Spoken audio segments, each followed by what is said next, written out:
thing on?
Hello everyone, it's Rabea, I hope you're all well.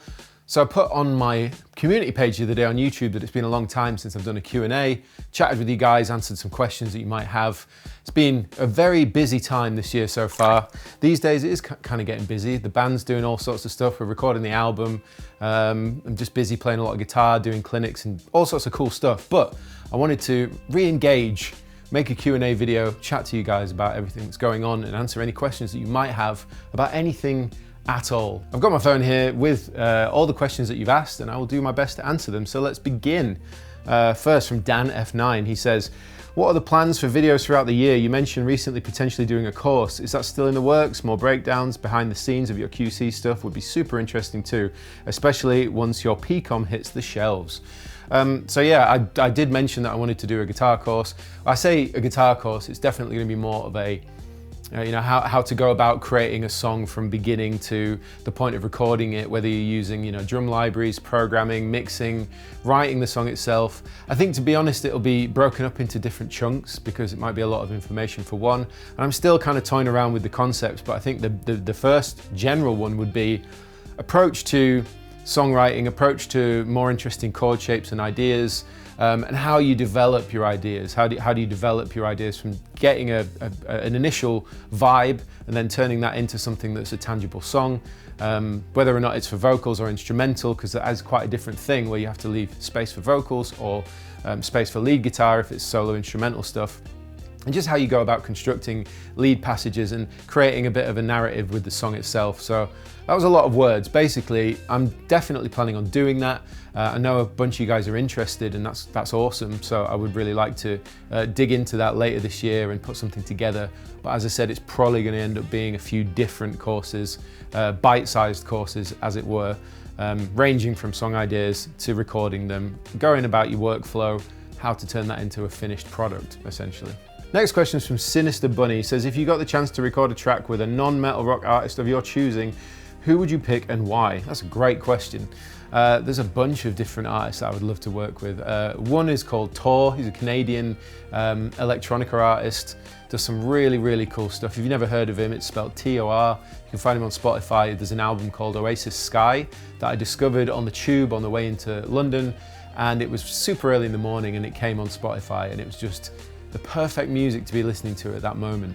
And I sent it to all my friends and everyone loves it. He's such a great artist. It's kind of bonobo mixed with some trip hop, mixed with a few other influences, but it's super enjoyable. So check out that album, Oasis Sky. I'd love to work with him on some electronica music because, to be honest, outside of like the riffs and the heavy stuff and the leads that I like to do with the band or for myself, I love listening to chill out electronica, deep house, that kind of stuff. I'm a big fan of all that sound design and soundscape stuff. I think other than that, maybe an artist I would like to work with maybe would be someone like Kimbra, because I think she's fantastic. She does some really cool, she's got a really good, unique approach to melody.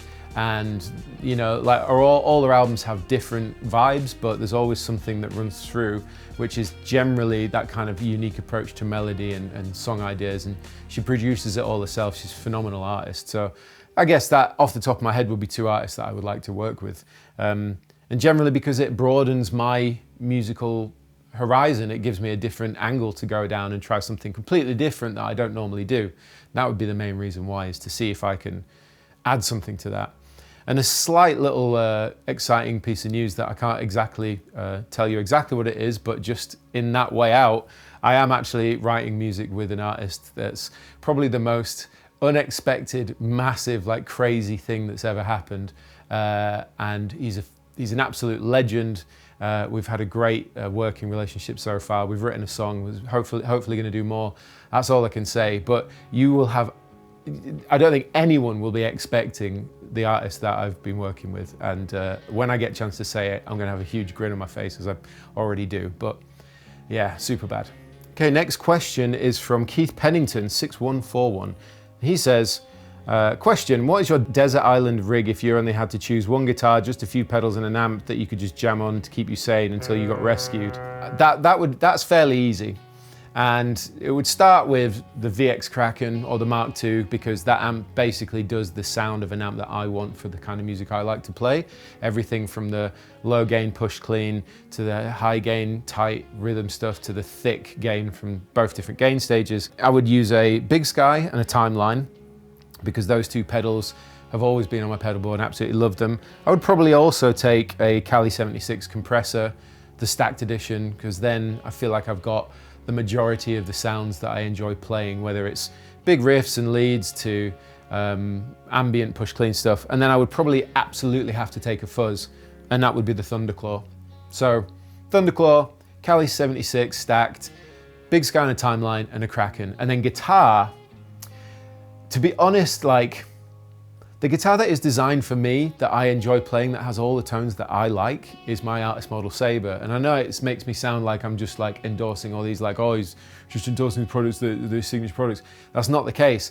When you make signature products or you make collaborations with brands, they're made to be the ideal thing for you, right? So there's no real other reason why I wouldn't use my own Sabre, is because it's got my pickups in it, it's got the wiring that I like, the neck profile that I like, it gets all the kind of tones that I like. But if I wasn't allowed to choose that, it would be a Fender Strat.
Next question is from Ray Tyrell, and he says, have you ever considered signature effects pedal?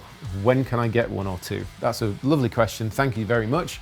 I haven't ever considered a signature effects pedal, mainly because the opportunity's never been brought up, and if it was, I guess it would have to be something that I genuinely wanted to use in replacement of the stuff that I already use. So with that in mind, it would have to replace a Big Sky or a Timeline if we're talking the kind of effects I like, reverb and delay, and that's really hard.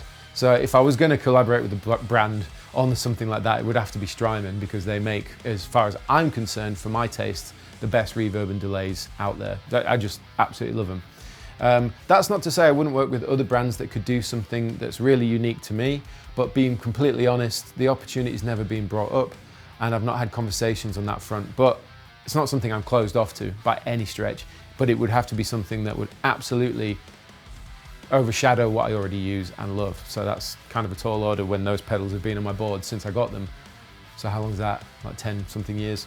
Anyway, next question from Jay Denshaw 4154, and he says, with the rise of multi-effects pedals getting better and better, is it slowly beginning to make the traditional pedals like standalone high-end digital delays and stuff less useful? For example, using your QC direct into your Kraken rather than your full pedal board. You're not wrong in that, basically, yeah, modelers and effects pedals, multi-effects, they're all getting insane nowadays. The quality of the effects is outstanding, And I'm somebody that is an advocate of using all of it. It just depends on the application or the context. I don't shy away from anything or like prefer one thing or another, in the sense that, you know, if I use my QC into the effects loop of my Krakens, or when I do the preamp swap stuff and I've got post effects and pre-effects, it's a nice compact rig and it works really well and it sounds great.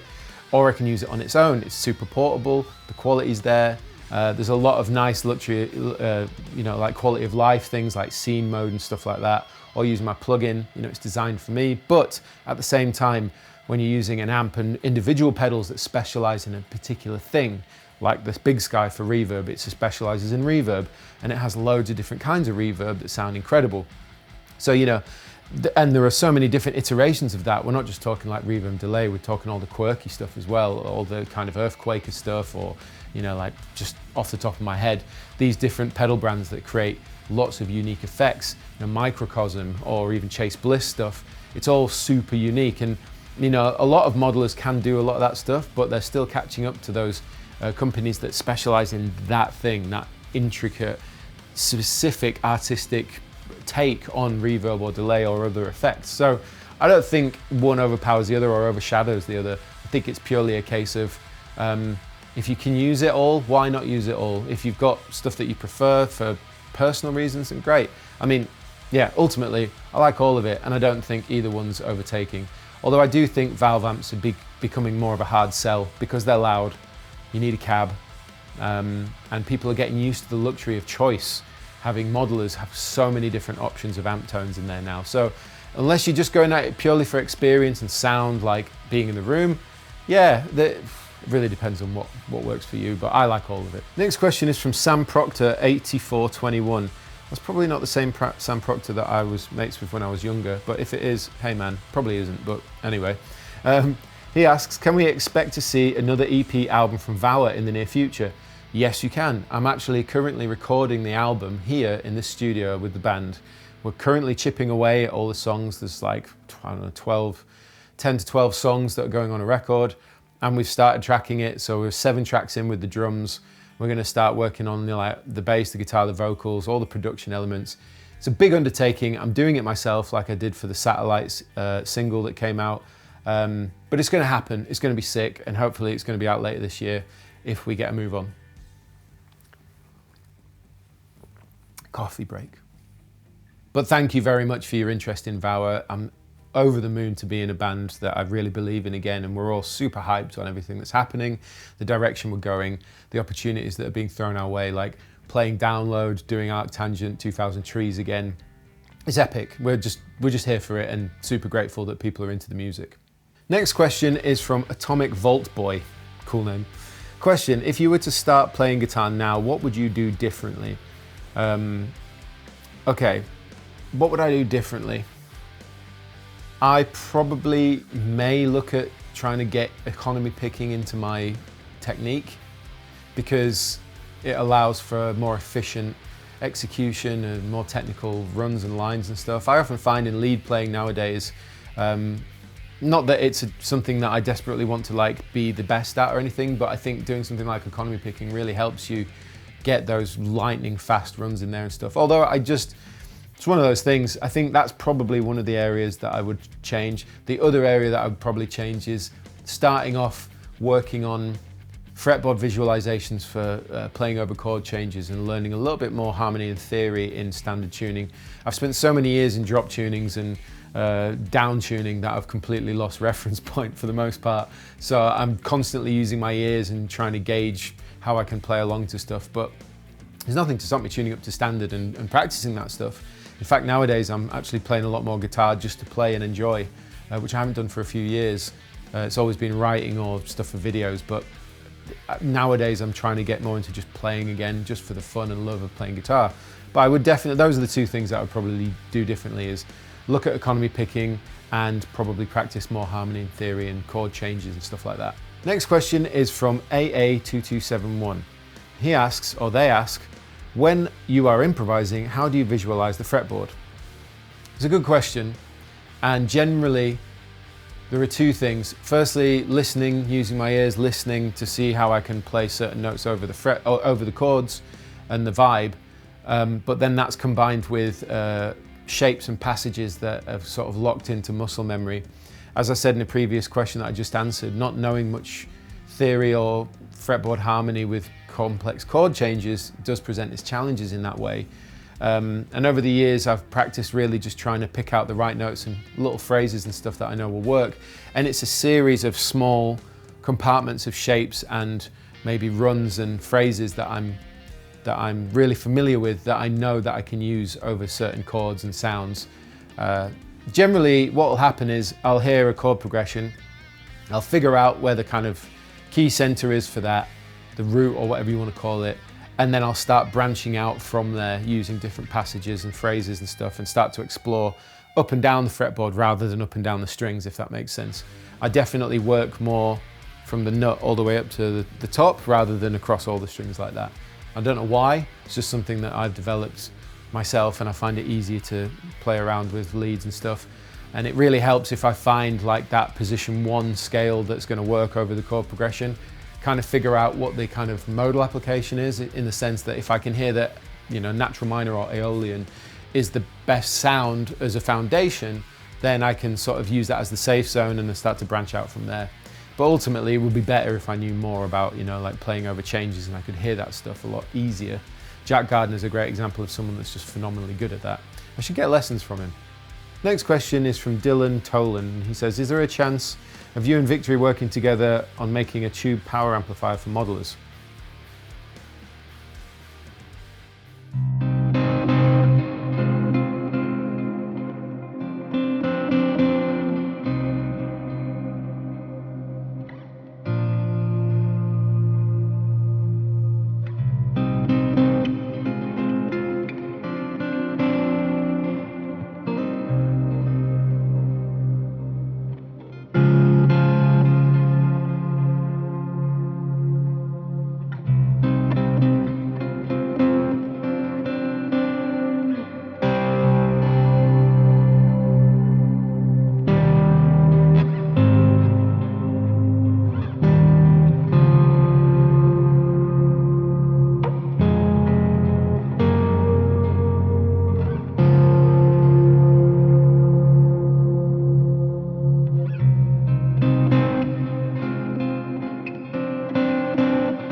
Next question is from Zach Kaufman Guitar.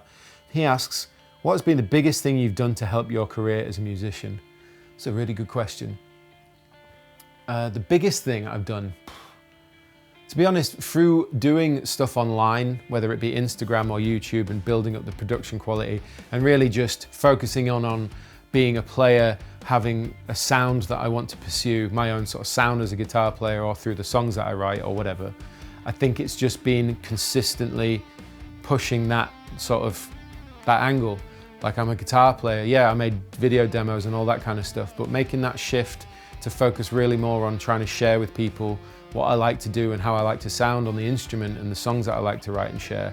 And always staying true to like playing gigs, playing shows, being on tour, writing music. That's been the #1 focus. I think really what it is just staying true to the original goal and the principle of why you're doing it in the first place. All the other stuff's peripheral. I would say that in today's climate, it's definitely better to like have production quality to be higher than just like turning on your phone and trying to play. I think it's good to have like nice camera gear and, you know, lighting and all that kind of stuff, just to help you stand out visually, because nowadays it's you know, social media just reigns supreme when it comes to like, you know, trying to make a name for yourself. I feel like I was fortunate in that I got started with this many years ago now, 10, 11, 12 even years ago, and I've managed to, you know, garner a community, you guys, that support what I do and like what I do as a guitarist and as a songwriter. But that's a hard question. I think just being open to opportunity, wanting to collaborate with people, taking on board advice from different people that are doing really well, and just being kind of driven and motivated and hungry to learn as much as possible, whether it's be self-sufficient in recording and mixing my own music, keep pursuing originality in terms of the sound. I mean, I believe that nothing's ever truly original these days, but at the same time, trying to push and pursue the sound that resonates most with me, and really put time and effort into that and present that as the main focus. And just, I don't know, believe in yourself. I think that's a big one. Just be open to opportunity. Not so much be a yes man to everything, but be open to opportunity and just believe in yourself and really push that as hard as you can. Hopefully that answered your question. Next question is from Skylar Mills, and he says, yo dude, can you talk about your workflow? Get an idea, record it to a set tempo, add a drum idea and build out guitars from there? Or do you do a demo version then re-record a good copy? My workflow would generally be, yeah, I'll kind of have first of all, like a theme might pop into my head. Like let's take IDDQD, a single that I released a few months back now. That in my head, I was like, I want to do like a kind of Mick Gordon-esque, high energy, pounding, kind of heavy tune, super down tune, super thick with some like lead synths and stuff. In my head, that was what I wanted to do before I'd even picked up the guitar. So by the time I got to pick up the guitar, I already kind of had the imagination of the sound in my mind, not knowing what the riffs were going to be until I started playing around and going, well, that kind of fits with the narrative that I've got going on in my brain. So I guess my workflow starts with the concept in my mind, like using my imagination to think of a vibe. And then I pick up the guitar and I start trying to think about how what I'm playing is sort of in line with that vibe in my mind. And then once I've kind of got an idea forming, I'm hearing the drums, I'm hearing the bass, I'm hearing the production elements, I'm hearing the leads and the top lines and stuff. So then it's just a case of moving at a good enough pace, not too fast, not too slow, but moving at a good enough pace where I can get the idea down and then move to the next element. So it might be the drums, jump on the electric kit or the real kit and play in an idea, then jump to the bass. And I sort of go through it like that. I would say guitar primarily first, then drums, then bass, then production elements and leads last. After everything's sounding good and I've got a rough mix there, then I put on the leads and then I mix it all together. But really the key takeaway here for me is like, imagine the concept first.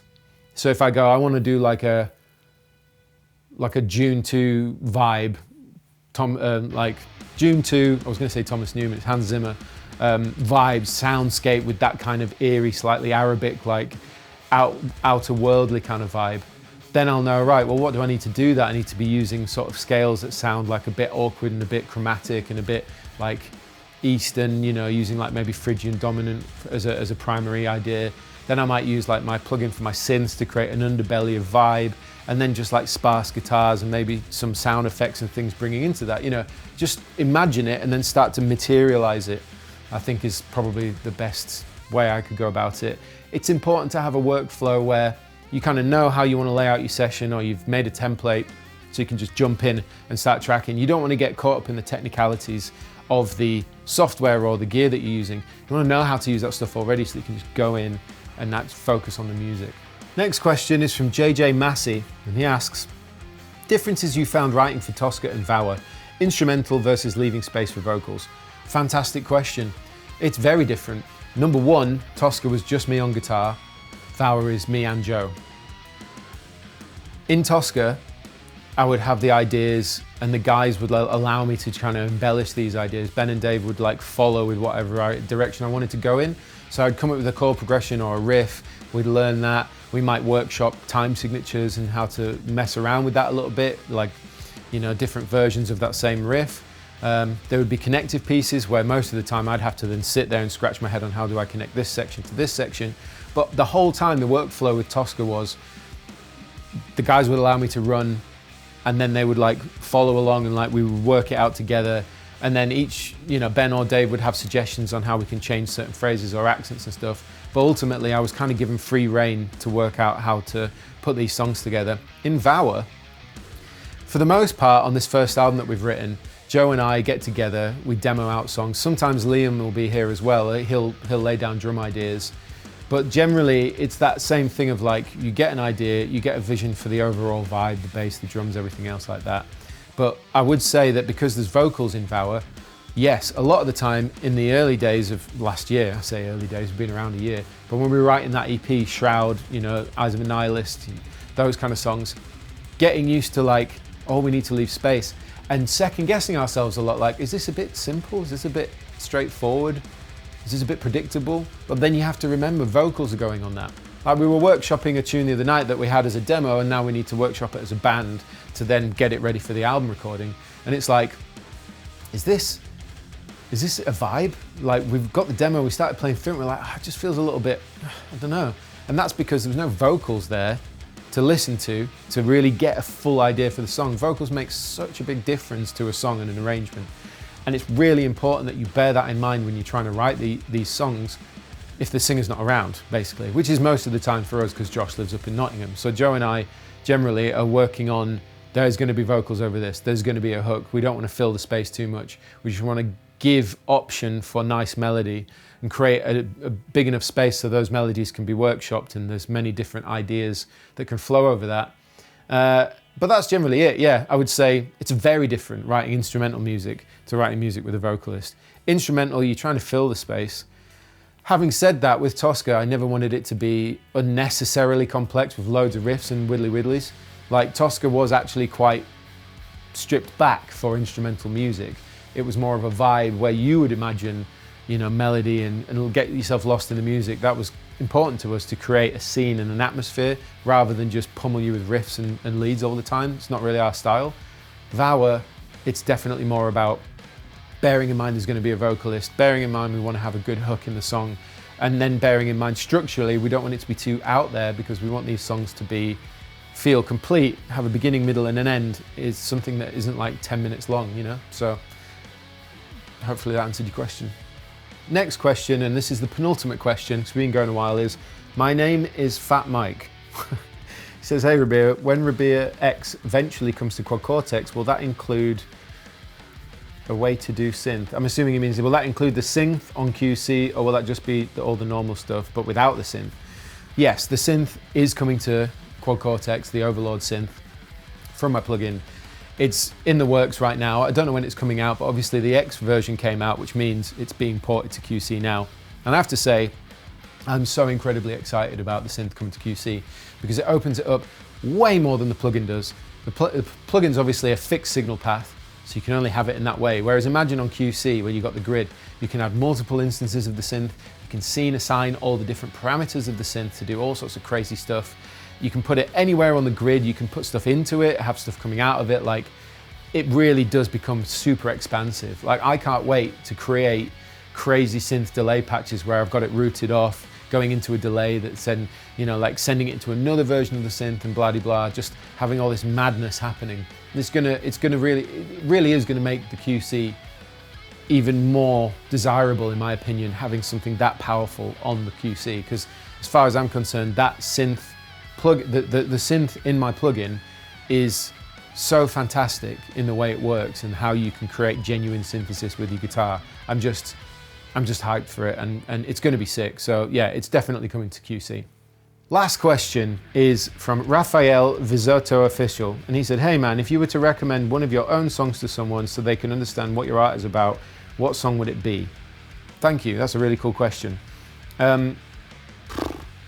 One of my own songs specifically, I would probably say We Are Here, the song that I wrote for the release of my plugin, because I think it encapsulates all the sounds that I enjoy. It's got that electronica element to it, it's got the sort of bluesy guitar thing I like to do, the ambient stuff, the big heavy riffs with a slight progressive edge, and the melodic leads and stuff like that. And it's also got like a big epic vibe to it that's kind of an emotive chord progression. It pulls on the heartstrings a bit. Like, that song for me really encapsulates everything that I like to do in a song. Write a chord progression that makes you feel something, play leads that are melodic and tell a story rather than just shred, has tension and release, it has the electronic elements, you know, bringing in different sound design elements that aren't just guitar, bass and drums, and it moves through these different stages, you know, has these different things that happen throughout. It's like a bite-sized Tosca song in that Tosca used to go for all these different areas over 10 minutes, whereas this happens in like 4 minutes. I think that would be a great example of what I like to do musically, and I would hope that that would give them a great idea of what it is that I like to do musically. So yeah, anyway, that is the last question, and I really appreciate, there's so many cool questions there. I didn't get around to all of them because there were quite a lot, but I will say, if you've got more questions, please put them in the comment section below, and we'll keep doing this because it's been nice to engage And yeah, there's plenty of good topics we can talk about, music and guitar and just life in general. Anyway, thank you for watching this video. Thank you for the great questions. If you've got more, please put them in the comment section below. We will do this again. Check out all my links to all my bands, all my merch and tab books and music and everything in the description box below. But as always, I've been Rabea. Please like, subscribe and share, and I'll see you all very soon.